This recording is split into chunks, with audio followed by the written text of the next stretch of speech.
tes. Sound.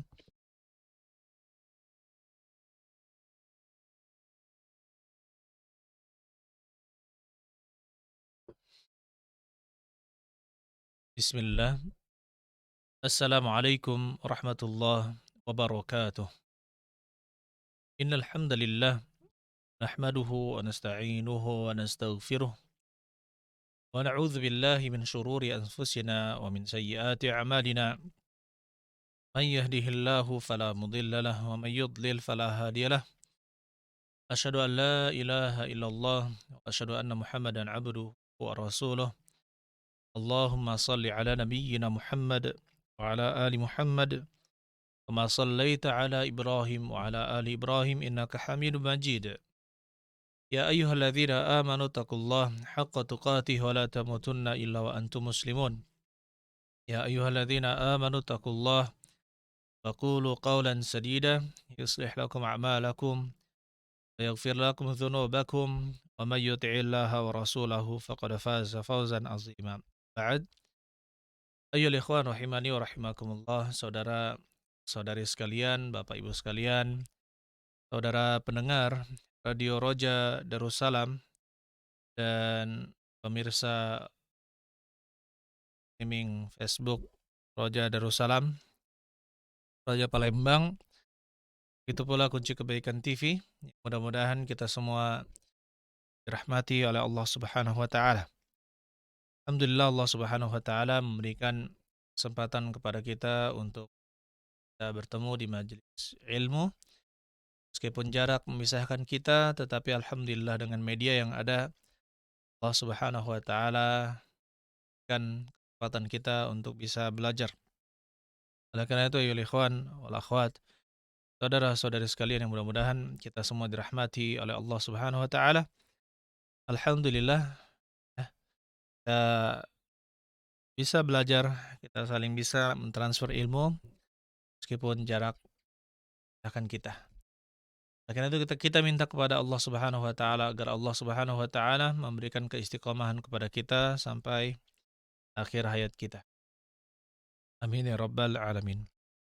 Pada hari ini kita lanjutkan kajian kita membahas kitab Arba'una Haditsan fi Tarbiyati wal Manhaj. 40 hadis tentang pendidikan dan juga manhaj, yaitu manhaj di sini artinya cara atau metode, dan kalau kita lihat dia lebih condong kepada metode dakwah, metode bermuamalah kepada orang lain.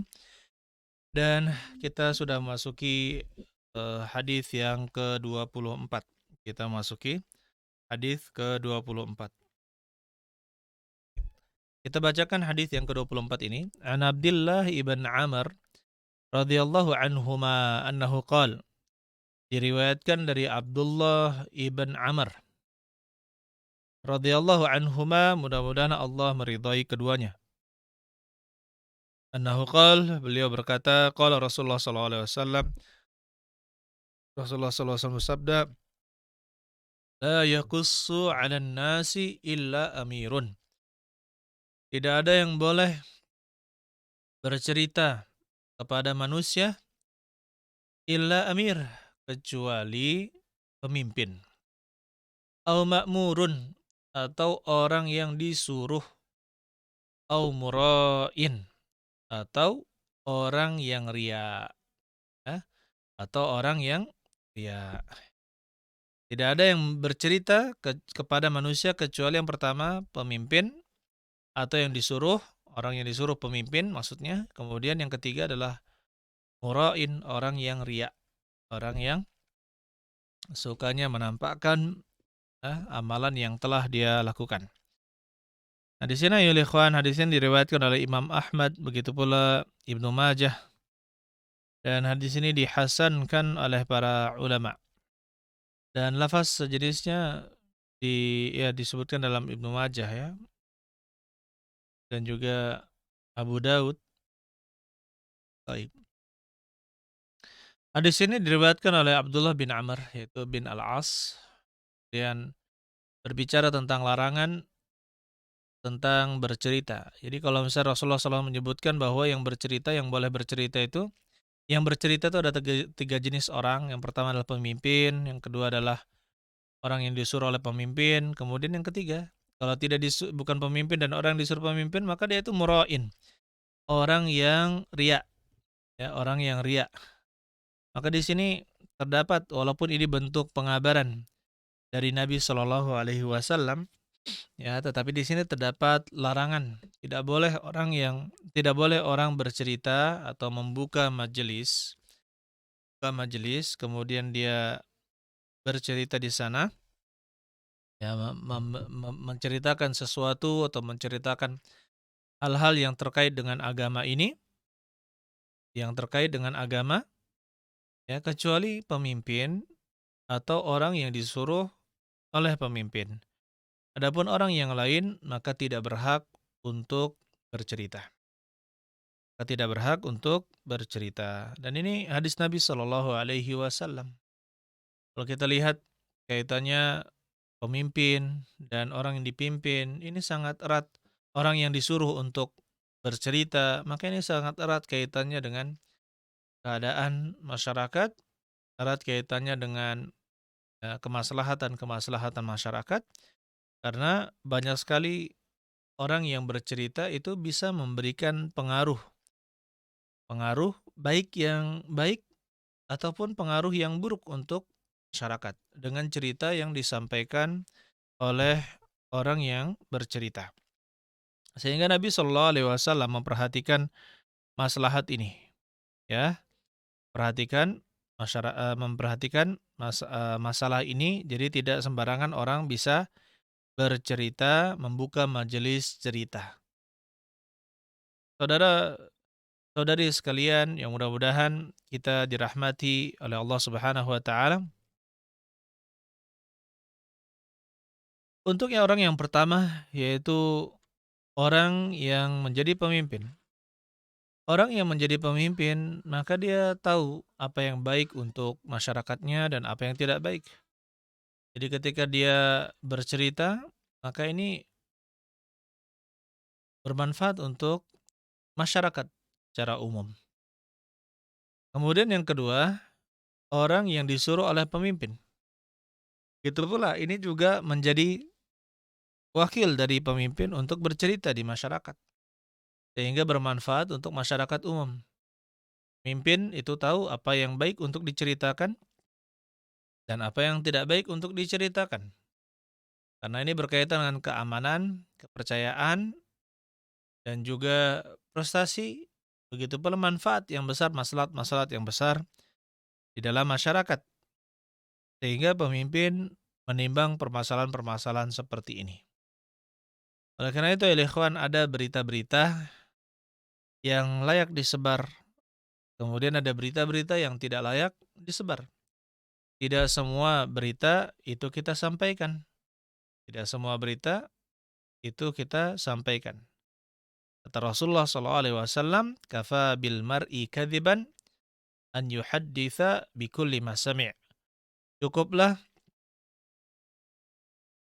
seorang dikatakan berdusta, ya, ketika dia menyampaikan seluruh apa yang dia dengar.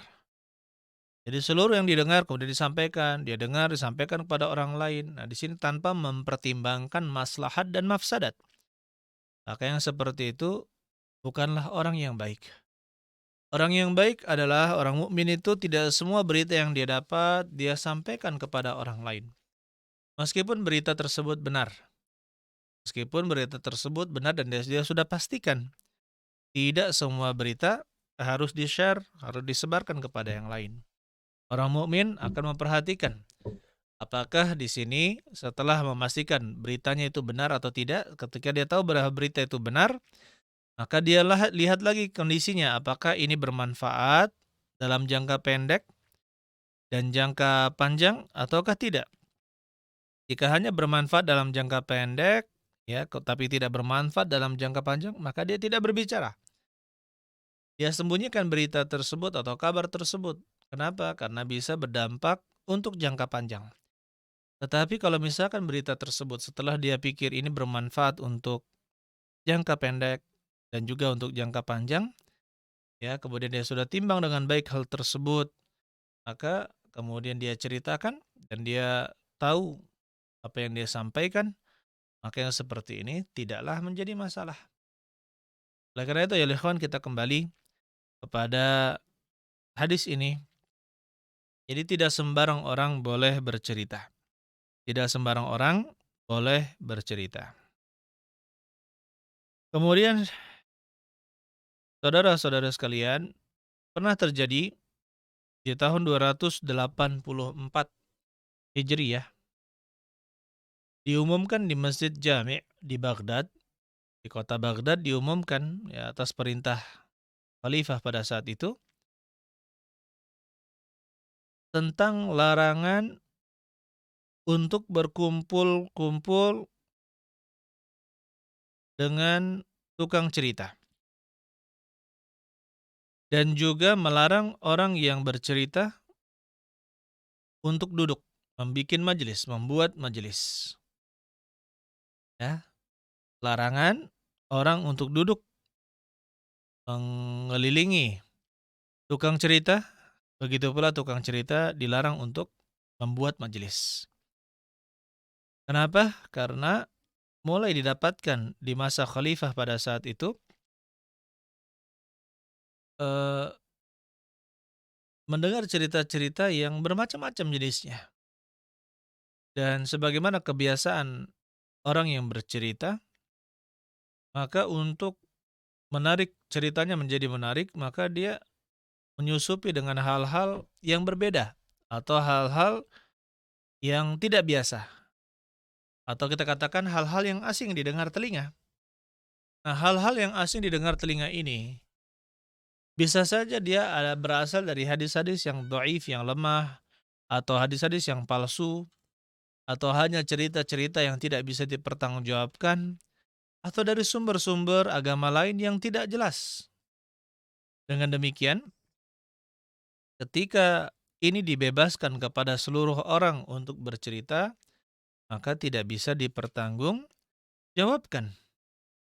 Dan sangat harus berhati-hati karena banyak sekali orang-orang yang sudah berkumpul, misalnya tukang cerita, kemudian ada yang berkumpul di sisinya, ini terpengaruh dengan apa yang diucapkan oleh tukang cerita. Sebagaimana kita juga ketahui bahwasanya ya sekarang dengan adanya seperti televisi, kemudian adanya media seperti channel-channel YouTube dan seterusnya, orang bercerita, banyak bercerita di sana. Dan kita lihat apa yang kita lihat sekarang. Banyak kekacauan, banyak kejanggalan-kejanggalan, bahkan hal-hal yang tidak berguna yang ada di channel-channel tersebut, di siaran-siaran tersebut, yang ini tidak bermanfaat untuk manusia, bahkan sangat berbahaya untuk manusia. Sehingga ya ikhwan, orang-orang yang berhak bercerita hanyalah orang-orang yang mendapatkan izin dari pemimpin untuk berbicara. Tidaklah kekacauan kita lihat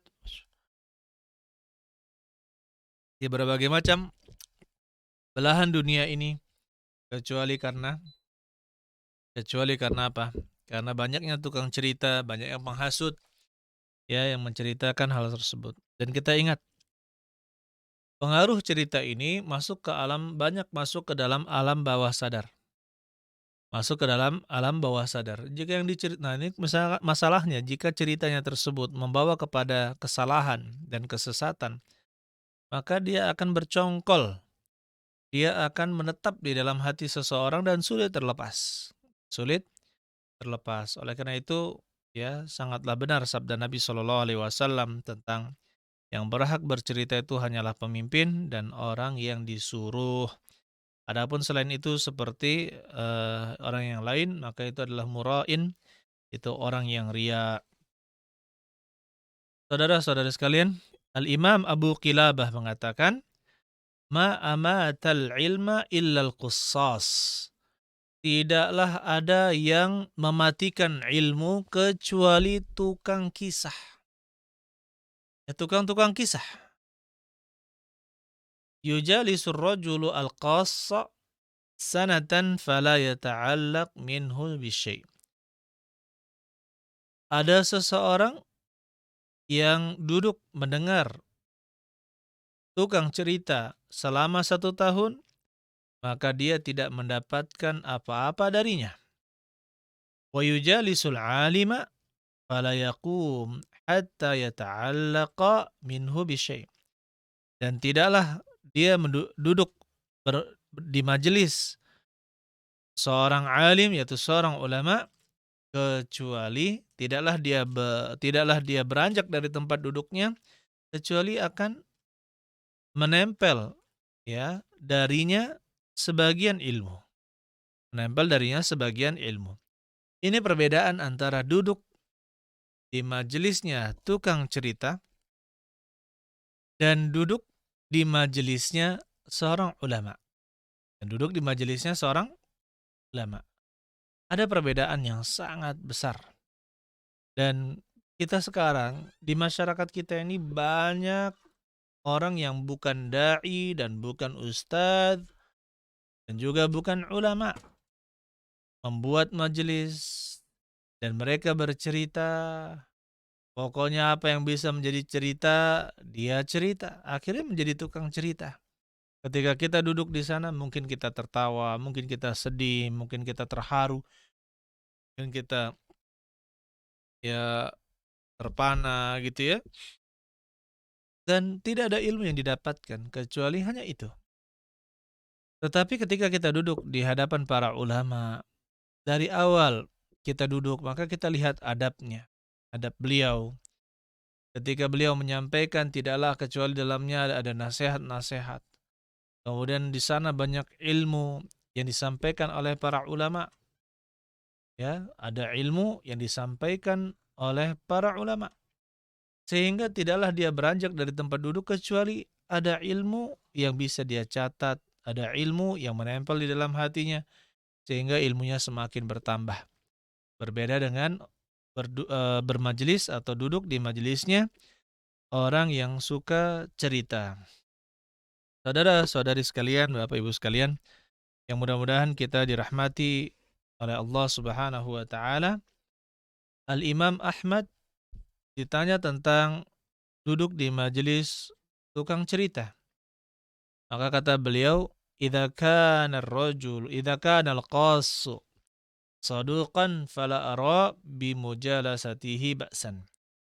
Jika dia adalah orang yang soduk, orang yang jujur, maka saya memandang tidak mengapa duduk di majelis beliau. Sekarang banyak kita lihat orang yang tukang cerita ini suka berdusta. Orang yang tukang cerita ini suka berdusta. Oleh karena itu saudara-saudari sekalian yang mudah-mudahan kita dirahmati oleh Allah Subhanahu wa taala, orang yang katakanlah dipercaya oleh masyarakat untuk menyampaikan sesuatu nasihat, atau misalkan dia harus bercerita, misalkan di masyarakat dia harus bercerita, maka sudah sepantasnya yang dia sampaikan itu adalah kebenaran. Dan kebenaran itu berdasarkan atau sesuai dengan sumber yang dia dapatkan. Ya, sumbernya bisa dia dapatkan misalkan dari Al-Qur'an maupun hadis-hadis Nabi Shallallahu alaihi wasallam yang sahih atau yang hasan. Tapi hati-hati kalau misalkan sumbernya itu dari hadis yang lemah. Harus berhati-hati jika sumbernya itu berasal dari hadis yang lemah, apalagi hadis yang palsu. Karena banyak menyebar di masyarakat kita ini, ada orang yang disebut sebagai khatib atau penceramah, mereka membeli sembarang buku. Katanya ini adalah buku agama berbicara tentang Islam, tapi ternyata penuh dengan kedustaan-kedustaan. Ya contohnya, seorang syekh pernah bercerita, ada seorang khatib berceramah dan membawa hadis-hadis palsu, ya, hadis-hadis palsu. Ketika kemudian karena syekh ini adalah seorang ahli hadis atau seorang thalibul ilmi, ya, penuntut ilmu hadis, jadi tahu bahwa hadis itu adalah hadis yang batil. Setelah khatib tadi, sang penceramah tadi turun dari mimbarnya dan setelah selesai sholat, maka ditanya dari mana engkau dapatkan hadis tersebut?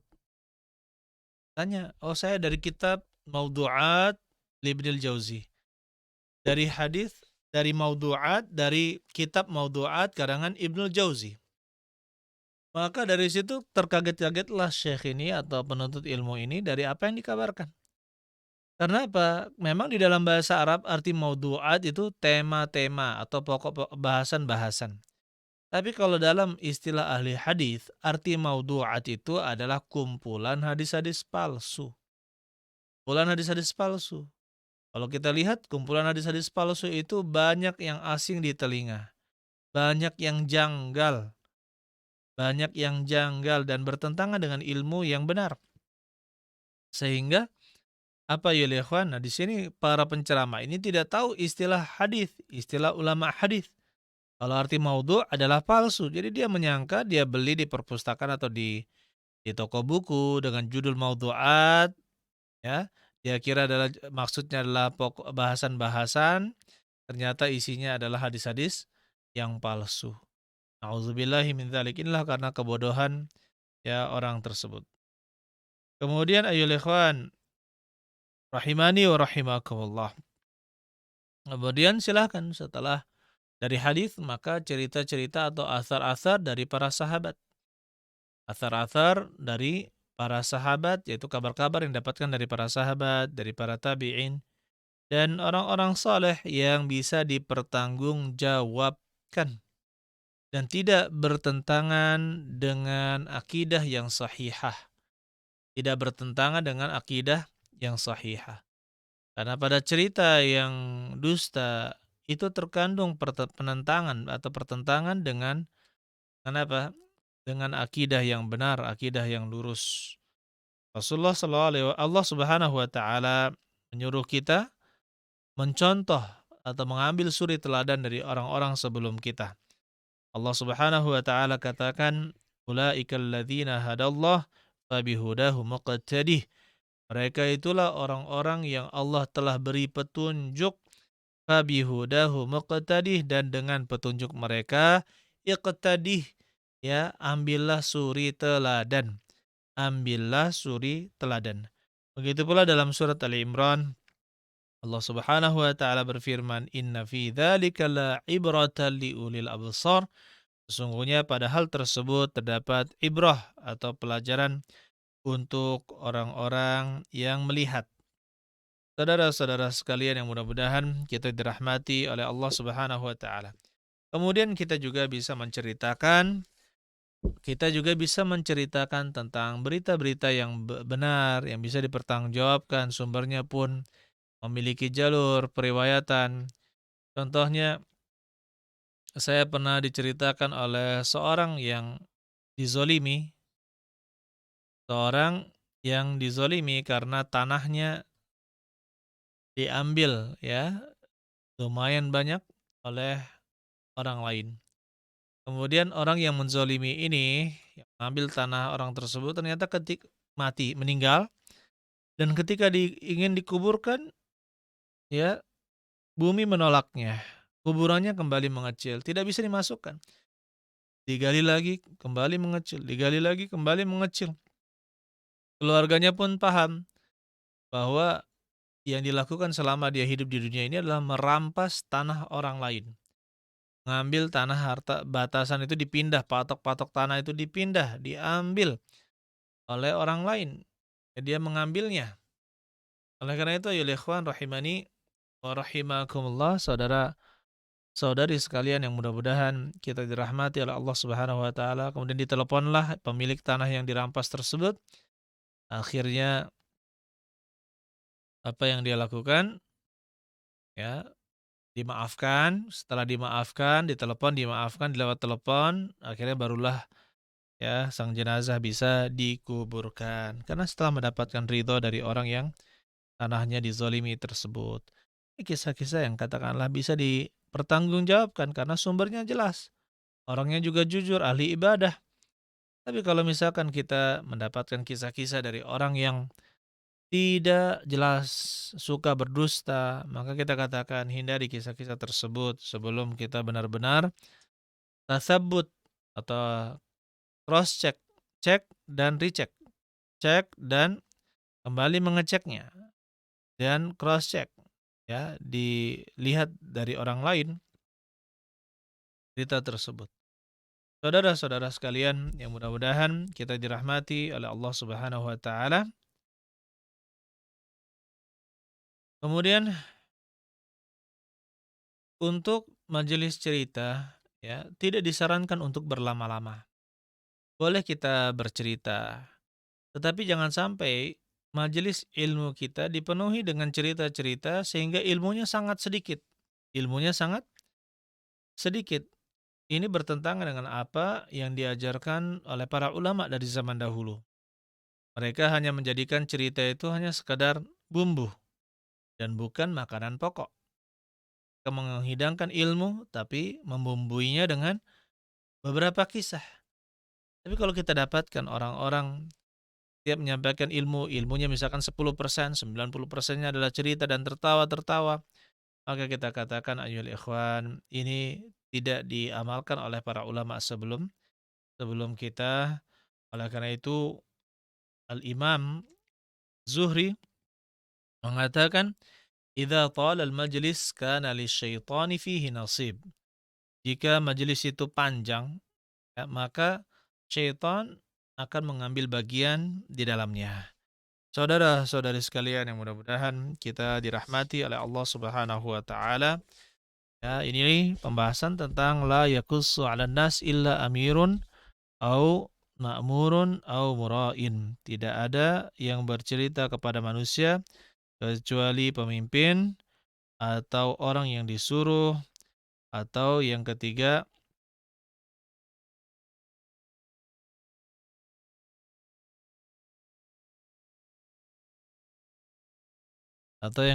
adalah mura'in, yaitu orang yang berlaku riya.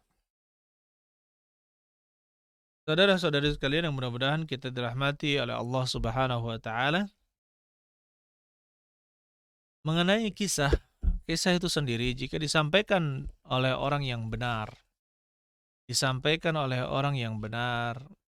benar berilmu, dia seorang dai yang berilmu, bisa membedakan antara hadis yang lemah dengan hadis yang sahih atau hadis yang hasan dengan hadis yang palsu.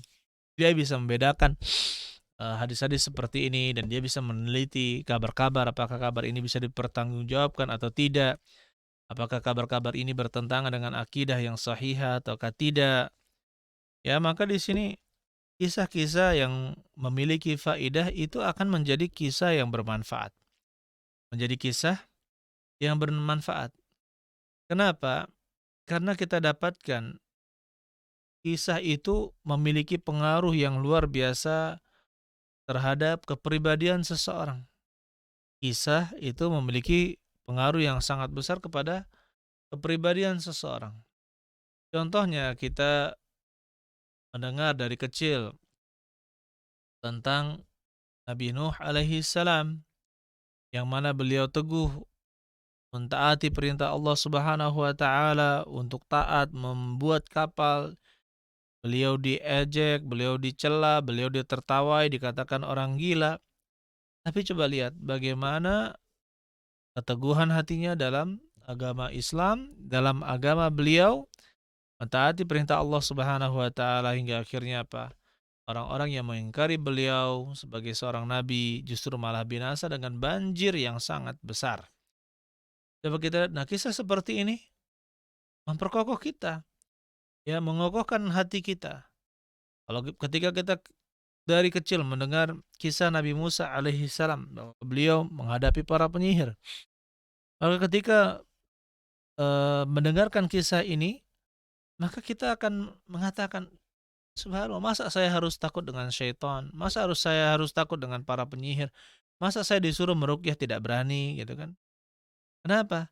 Karena di sini ada pelajaran-pelajaran dari Nabi Musa alaihi salam yang bercongkol di dalam hati.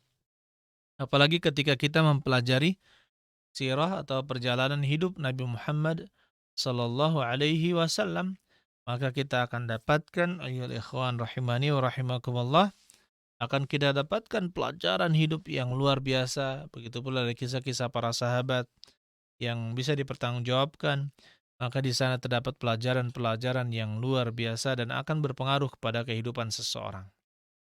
Kemudian begitu pula ayyuhal ikhwan, orang-orang Islam tidak akan kehilangan jati diri. Kalau kita mempelajari kisah-kisah yang benar, baik dari sumber-sumber yang bisa dipercaya, maka orang-orang Islam tidak akan kehilangan jati dirinya. Orang Islam tidak akan kehilangan jati dirinya, sehingga dia memiliki kepribadian yang kuat, yang tidak goyah, dihantam oleh berbagai macam ujian, baik dari luar, itu orang-orang kafir, maupun dari dalam, ya. Kemudian ayyuhal ikhwan, begitu pula dengan adanya kisah yang benar, kisah yang bisa dipertanggungjawabkan, maka ini akan memberikan pengaruh besar kepada para pemuda, kepada para anak-anak untuk selalu berjuang untuk Islam dan kaum muslimin. Contohnya ketika kita ketika kita menceritakan tentang perjuangan Umar bin Al-Khattab, kemudian menceritakan tentang eh, para pahlawan di dalam Islam, ya, Khalid bin Walid misalkan, orang akan semangat. Orang akan semangat. Begitu pula kita dengar tentang Abu Bakar As-Siddiq, kisah tentang Abu Bakar As-Siddiq, bagaimana dermawannya Utsman bin Affan dan juga Abdurrahman bin Auf. Jadi di sana tidaklah ada cerita-cerita para sahabat dan orang-orang sebelum datangnya Nabi Shallallahu Alaihi Wasallam. Di sana ada pelajaran untuk seluruh jenis manusia. Pelajaran untuk seluruh jenis manusia. Dan ini dengan penyampaian, mungkin orang kalau misal kebanyakan menyampaikan hadis, kebanyakan menyampaikan Al-Quran, orang akan bosan. Tapi kalau misalkan ada bumbu cerita, sedikit bercerita yang bisa dipertanggungjawabkan, bukan mengada-ngada, maka ini akan berpengaruh insya Allah bagi orang-orang yang mendengar cerita tersebut. Saudara-saudara sekalian yang mudah-mudahan kita dirahmati oleh Allah Subhanahu wa taala. Bahkan kalau kita lihat di dalam Al-Qur'an, maka penuh atau banyak berisi tentang kisah-kisah yang Allah Subhanahu wa taala sebutkan di dalam Al-Qur'an. Ya, di dalam surat Yusuf Allah Subhanahu wa taala mengatakan nahnu naqussu 'alaika ahsanal qasasi bima auhayna ilaika hadzal Qur'an. Nahnu naqussu 'alaika, kami ceritakan kepadamu ahsanal qasas, sebaik-baik cerita. Sebaik-baik cerita bima auhayna ilaika, yang kami wahyukan kepada kamu hadzal Qur'an, yaitu hadzal Qur'an, Al-Qur'an ini. Dalam surat Yusuf ayat 111, Allah Subhanahu wa taala katakan laqad kana fi qasasihim ibratul liulil albab. Sungguh telah ada pada kisah-kisah mereka ibrah, ada pelajaran liulil albab untuk orang-orang yang memiliki akal pikiran. Bahkan kita dapatkan, ya, pentingnya cerita ini, nama-nama surat di dalam Al-Qur'an pun sebagian dinamai dengan kisah yang terkandung di dalam surat tersebut. Contohnya dalam surat Al-Baqarah terdapat kisah tentang Al-Baqarah, yaitu sapi hitam yang disembelih atau sapi hitam yang disuruh cari oleh Nabi Musa alaihissalam. Nama suratnya surat Al-Baqarah. Ali Imran, di dalam surat Ali Imran ada kisah tentang keluarga Imran. Di dalam surat Al-Maidah terdapat, di akhir surat Al-Maidah terdapat kisah tentang makanan hidangan yang disajikan kepada Nabi Isa dan pengikutnya. Di dalam surat Hud terdapat kisah Nabi Hud. Di dalam surat Nuh terdapat kisah Nabi Nuh. Di dalam surat Maryam terdapat kisah tentang Maryam. Di dalam surat Al-Kahfi maka terdapat kisah Ashabul Kahf, yaitu orang-orang yang berada di dalam goa. Saudara-saudari sekalian yang mudah-mudahan kita dirahmati oleh Allah Subhanahu wa taala. Jika peletakan kisah itu benar, jika seorang menyampaikan suatu permasalahan kemudian bisa menyebutkan kisah dengan benar, ya, maka itu akan sangat bermanfaat sekali. Sebagaimana dulu Nabi Shallallahu alaihi wasallam ketika itu di Mekah, dan para sahabat sangat sedikit, belum memiliki power, belum memiliki kekuatan yang besar. Di Mekah itu masih tertindas, ya.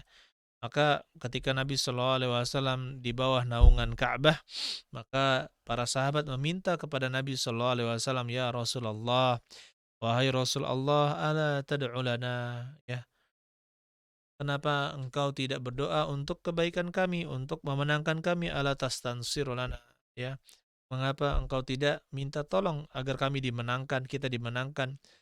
Maka ketika itu Nabi Shallallahu Alaihi Wasallam menasihati dengan kisah yang sangat bermanfaat untuk menceritakan agar mereka itu bisa bersabar terhadap berbagai macam ujian. Maka kata Nabi Shallallahu Alaihi Wasallam, kana rajulu fi man kana qablakum yu'ta bihi. Dulu ada orang di sebelum kalian, yang hidup sebelum kalian, ya, yu'ta bihi, didatangkan, fayudha'u fil hafrah, kemudian ditaruh di lubang, wa yushaqqu, dan dia dibelah, ma baina lahmihi wa azmihi, dipisahkan antara daging dan tulangnya. Dipisahkan antara daging dan tulangnya. Pendam, dikubur, kemudian dipisah-pisah, dicincang-cincang. Itu untuk kesabaran, bahwa dia bisa bersabar dengan keadaan seperti itu, maka kalian juga seperti itu. Kalian juga harus bisa apa? Harus bisa bersabar. Begitu pula ayyuhal ikhwan, kisah-kisah di dalam Al-Quran. Kisah di dalam Al-Quran itu ada 3 jenis. Yang pertama, kisah tentang para nabi dan rasul. Kisah tentang para nabi dan rasul. Adapun yang kedua, kisah tentang orang per orang dan juga kelompok-kelompok. Nah, contohnya misalkan kisah tentang Maryam, kisah tentang Luqman Al-Hakim, kisah tentang Qarun, Zulkarnain, Ashabul Kahf, dan Ashabul Fil, dan yang lainnya, Ashabul Ukhdud. Nah, di sini kisah-kisah yang bercerita tentang orang per orang atau kelompok-kelompok tertentu. Nah, kemudian di situ yang ketiga adalah di dalam Al-Quran itu terdapat kisah yang menceritakan kejadian-kejadian di zaman Nabi Shallallahu Alaihi Wasallam, seperti kisah perang Badar, perang Khandaq atau Al-Ahzab, perang Uhud, Bani Quraiza, Bani Nadir, dan yang lainnya diceritakan di dalam Al-Quran yang menceritakan tentang apa? Tentang kehidupan Nabi Shallallahu Alaihi Wasallam dan para sahabatnya yang dikisahkan oleh Allah Subhanahu Wa Taala di dalam Al-Quran. Semua itu menjadi pelajaran untuk kita. Ya. Kemudian ayyuhal ikhwan, kalau kita perhatikan di dalam hadis-hadis Nabi Shallallahu Alaihi Wasallam itu sangat banyak, ya, sangat banyak sekali kisah-kisah yang bermanfaat dan sesuai dengan apa yang kita butuhkan. Contohnya Nabi Shallallahu Alaihi Wasallam ketika berbicara tentang wajibnya mensyukuri nikmat, maka Rasulullah Shallallahu Alaihi Wasallam menceritakan tentang kisah orang yang belang kulitnya, orang yang buta, dan orang yang akra, ya, orang yang apa? Pincang. Kemudian dikembalikan semuanya oleh Allah Subhanahu Wa Taala, mereka menjadi orang yang tidak cacat. Kemudian apa? Ternyata mereka diberikan harta, ya, diberikan harta, hanya satu yang bersyukur kepada Allah Subhanahu Wa Taala. Akhirnya apa? Allah malah berikan harta itu kepada orang tersebut. Kemudian kisah seorang laki-laki yang berguru pada penyihir dan juga kepada pendeta, ya, kisah Ashabul Ukhdud dalam surat Al-Buruj, ya. Maka di sini terdapat pelajaran bahwa bagaimana kita harus bersabar menjalani agama ini, ya, dan bahkan kita harus rela berkorban untuk agama ini. Kendati pun kematian itu menjadi ancaman untuk kita, maka tidak menggoyahkan kita dari agama Islam. Begitu pula contohnya kisah Rasulullah SAW menceritakan tentang orang yang telah membunuh 99 orang, kemudian menggenapkannya menjadi 100 orang. Bagaimana pengaruhnya dan pentingnya, di situ dapat pelajaran bagaimana pentingnya tinggal di tempat yang baik dan pentingnya berhijrah, dan juga terdapat pelajaran bahwa man taba taballahu alaih, barang siapa yang bertaubat maka Allah menerima taubatnya. Begitu pula banyak sekali kisah-kisah yang disampaikan oleh Nabi Shallallahu Alaihi Wasallam dan itu semua menjadi pelajaran untuk kita ayyuhal ikhwan rahimani wa rahimakumullah. Tapi perlu kita ingatkan lagi, jangan sampai menceritakan sesuatu yang dusta. Ya, apalagi untuk ngelawak, untuk ngelucu, sengaja berbuat kedustaan untuk orang tertawa, maka kata Nabi sallallahu alaihi wasallam, "Wailul lilladzi yuhadditsun nas apa namanya? Wailul lilladzi yakdzib liyudhika bihin nas, wailul lahu tsumma wailul lahu." Kata Nabi sallallahu alaihi wasallam, celakalah orang yang sengaja berdusta untuk membuat orang tertawa. Wailullah tsumma wailul lahu, ya. Celaka baginya dan sungguh celaka baginya. Saudara-saudari sekalian yang mudah-mudahan kita dirahmati oleh Allah Subhanahu wa taala. Alhamdulillah, jadi kita bisa mendapatkan pelajaran jangan sembarang berbicara, jangan sembarang bercerita, apalagi cerita tersebut adalah cerita yang dusta atau bahkan misalkan ada guru-guru ngaji kita dapatkan subhanallah, ya, memberikan ancaman, "Kamu jangan begini, kamu jangan begitu. Nanti ada di akhirat di neraka orang yang seperti ini, seperti itu, gara-gara ini, gara-gara itu." Padahal tidak ada hadisnya, tidak ada riwayatnya, tapi dia buat-buat sendiri dengan kesadarannya. Walaupun tujuannya adalah baik, yaitu untuk memberikan nasihat kepada anak-anak. Tetapi dengan kedustaan seperti itu tidak diperbolehkan, ya, itu tidak diperbolehkan. Apalagi berdusta atas nama Nabi Muhammad sallallahu alaihi wasallam. Kata Rasulullah sallallahu alaihi wasallam, "Man kadzaba alayya muta'ammidan falyatabawwa maq'adahu minan nar." Siapa yang berdusta atas namaku dengan sengaja, maka ya siapkanlah tempat duduknya di neraka. Nauzubillahi min dzalika. Akhirnya marilah kita bersyukur kepada Allah Subhanahu wa taala atas segala nikmat yang Allah Subhanahu wa taala berikan kepada kita. Dan saya ingatkan bukan setiap penceramah itu pantas untuk didengar. Ya, bukan setiap penceramah itu layak untuk memberikan ceramah. Jadi kita katakan, perhatikanlah ayo ikhwan, saudara-saudari sekalian, apabila dia ya gemar menyampaikan Al-Qur'an, gemar menyampaikan hadis, kalaupun ada cerita maka ceritanya itu hanya sekedar bumbu, ya bukan suatu pembahasan utama. Maka kita katakan apabila kita mendapatkan orang seperti itu, belajarlah darinya, yang jika diketahui bahwa dia adalah ahli sunnah wal jamaah. Tapi kalau misalkan kita dapatkan ada orang yang gemar bercerita, ya hanya bercerita dan bahkan kerjaannya hanya bercerita dengan sumber-sumber yang tidak bisa dipertanggungjawabkan, maka kita katakan, ayo ikhwan, tinggalkan orang itu dan pelajarilah ilmu yang bermanfaat. Kita duduk di ahli ilmu, satu kali duduk saja maka akan mendapatkan ilmu yang sangat banyak. Tapi kalau kita duduk di orang yang tukang kisah, maka kita akan, ya paling komentarnya, oh sedih ya tadi kisahnya, tadi mengharukannya, oh tadi lucu banget ya, tadi gini-gini. Maka kita katakan ayo ikhwan, ya pelajaran ilmu agama yang didapatkan dari tukang cerita itu sangat sedikit. Dan belajarlah dari ahli ilmu atau para ustadz yang terpercaya ilmunya, kalaupun mereka bercerita, insya Allah ceritanya adalah cerita yang sangat bermanfaat. Seperti ketika waktu itu masih mahasiswa di Madinah, ada seorang ustadz kita dan alhamdulillah beliau sekarang juga berdakwah di Purbalingga. Eh, Beliau bercerita bahwa ada kawan beliau yang membuat haru dalam berdakwah dan beliau mengatakan saya tidak ada apa-apanya dengan apa yang telah dilakukan oleh kawannya di daerah timur. Saya lupa daerah mana dia sebutkan. Tapi ketika dia berdakwah, mendakwahkan sunnah, mendakwahkan tauhid, ya, eh, ternyata kakak kandungnya sendiri sangat benci, sangat iri kepada dirinya. Sangat benci dengan sangat iri kepada dirinya. Bahkan saking jengkelnya dengan dakwah adiknya sendiri, adiknya itu sampai dibacok dengan golok. Sampai dibacok dengan golok, kemudian terluka.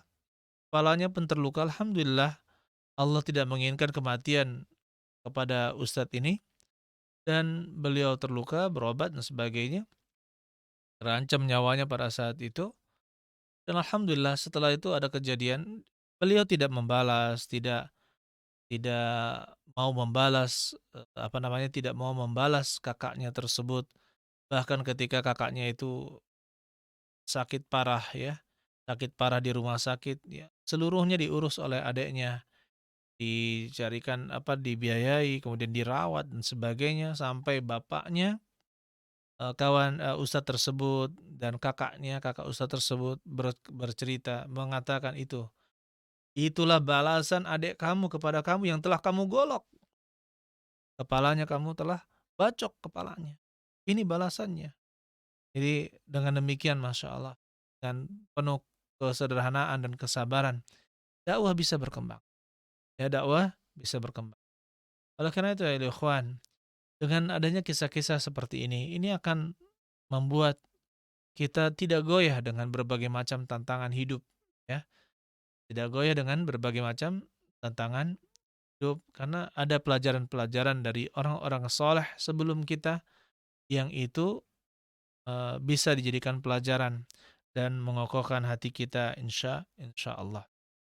Allah alam bisawab. Saya rasa cukup pertemuan kita pada malam hari ini. Barakallahu li wa lakum wa jamil muslimin. Subhanakallah bihamdik asyhadu an la ilaha illa anta astaghfiruka wa atubu ilaik. Assalamualaikum warahmatullahi wabarakatuh.